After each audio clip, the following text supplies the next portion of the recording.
کوڕێک دایکە نابیناکەی بۆ 9 شەو ڕۆژ سجن کرد. مادەی هۆشبەر ناوەکەی بەخۆیەوەیە کە مادەی هۆشبەرت کێشا ڕوحم بە دایکی خۆشت ناکەی. لە گەڕەکی موسەڵای کەرکووک کوڕێک کە ئاڵوودەی مادە هۆشبەرەکان بووە دایکە نابیناکەی بۆ 9 شەو ڕۆژ سجن کردووە و دەرگای لەسەر داخستووە و ئازار و ئەزیەتی داوە. ئەمە قسەی ئێمە نییە.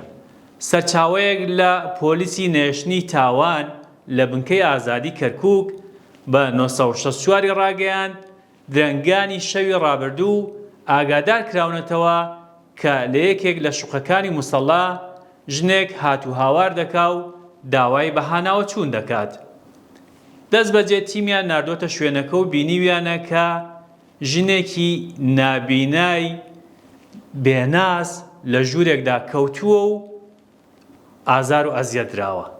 لێ کۆڵینەوە لە ڕووداوەکە دەکەن دەزانن کە کوڕەکەی بۆ 9 شەو ڕۆژ دەرگای لەسەر داخستووە و بەجێی هێشتووە.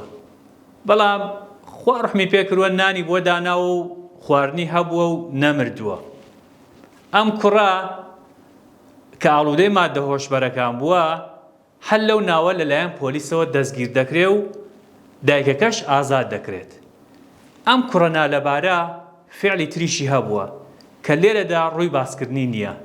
لە ماڵپەڕی 964 بە وردی هەواڵەکە بخوێنەوە و زانیاریەکانت فراوان بکە.